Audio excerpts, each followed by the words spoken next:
Hi everyone, welcome back. Thank you so much for joining us. My name is Hina Mazarudin and I am your Vice President for PAs in Virtual Medicine and Telemedicine. Today I'd like to continue a series that mirrors and complements our educational webinars that we do for our PA students to share and shed some light on real-life examples of how PAs utilize telemedicine in their respective fields. My intention is that this serve as an opportunity to highlight our amazing members, but also to serve as an introduction or a networking opportunity. You know that I believe we're stronger together. So without further ado, let's get started. Hi everyone, welcome back. Thank you so much for joining us. Today I have the special privilege and honor of introducing you to an amazing PA, Saibatu Mansaray. She has served in the U.S. Army for 23 years as a two-tour combat veteran who has coordinated over 30 medical humanitarian missions. She was assigned to the White House for 6 years, serving as a PA and a tactical medical officer to President Barack Obama and Vice President Joe Biden. She served as the Director of Medical Operations and the only medical officer to serve as the military aide to VP Joe Biden and Mike Pence. After retiring, she joined Vice President Pence's team as the Director of Advance and White House Senior Executive and Assistant Director for Public Health at the Office of National Drug Control Policy. And if that wasn't remarkable enough, she has now returned back to Sierra Leone to execute a foundation in her name, the Mansaray Foundation. The vision for her foundation is to foster a Sierra Leone where maternal mortality rate is amongst the lowest 5 in Africa. No mother should fear death or complications during childbirth, and it is here where she plans to utilize telemedicine. So without further ado, let me introduce you to her. Welcome, Saibatu. How are you today? I am fine. I'm doing well. Thank you so much. I said it out loud. I remember every second of everything you just said. So thank you for that kind introduction and for allowing me to share my story on your platform.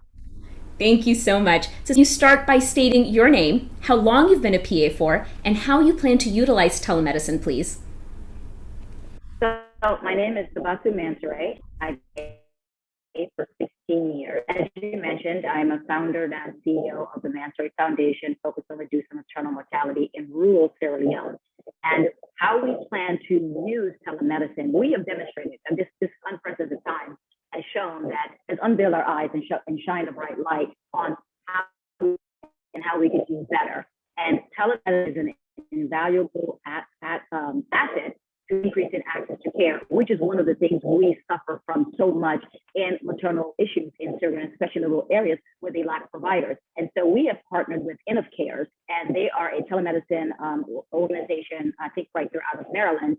And the thought is that they will then, when our providers, and I say providers, that word kind of loose because we're talking about community health officers and midwives and maternal child health aides, and they kind of run these rural days, find themselves in a jam of sorts. They're able to utilize telemedicine with Enough Cares. Someone's on standby 24/7 to be able to respond to them, whether it's something in a complicated fashion or whether it's just a general question. So that's our plan. We have not implemented it yet, but we're already in talks about how we're going to make that happen. That sounds amazing. Can you tell me what you anticipate that you're going to find is going to be a great resource or a tool by utilizing telemedicine, and what you anticipate is going to be a challenge?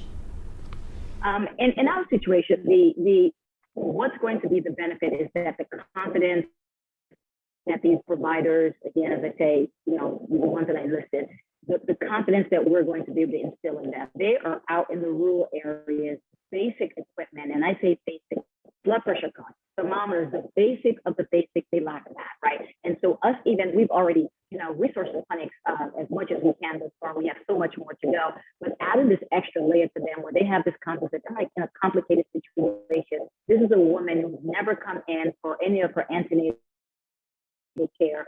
I'm seeing her for the first time. She's in active labor. I don't have an ultrasound machine. I don't know if this is a breach. I don't know what's even happening. They have that confidence to reach out to someone who's able to talk them through what needs to happen or the next steps. And I think just having that gives them that sort of confidence as they go about doing their business. Now, what are the challenges that we anticipate?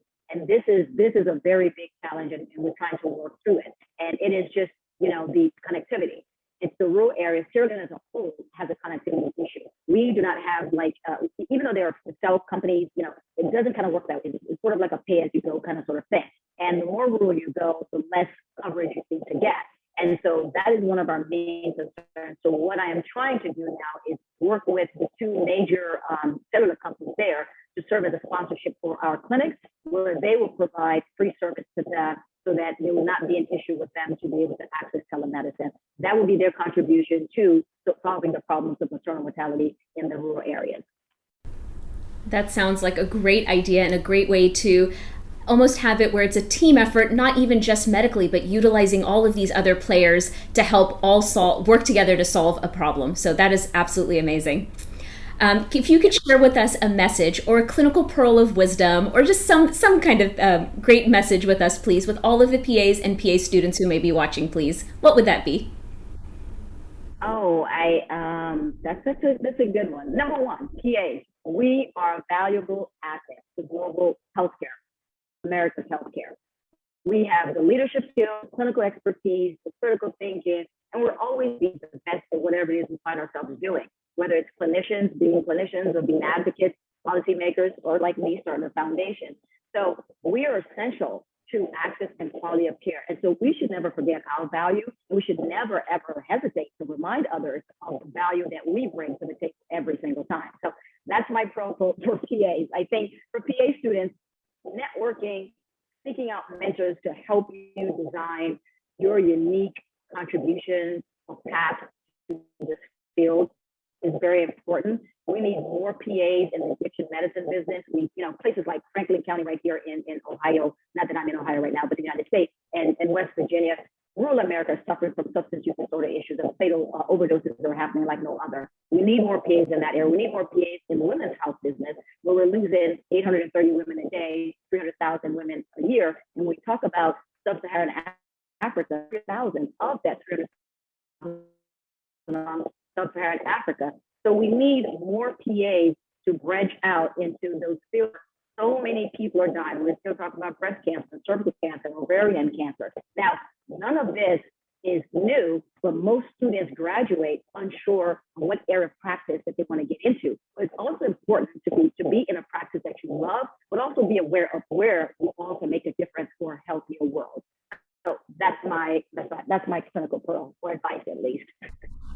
Thank you so much. We so appreciate that. And thank you everyone for tuning in and watching. And until next time, we'll connect with you soon. Take care. Bye, everyone. Bye. Thank you, guys.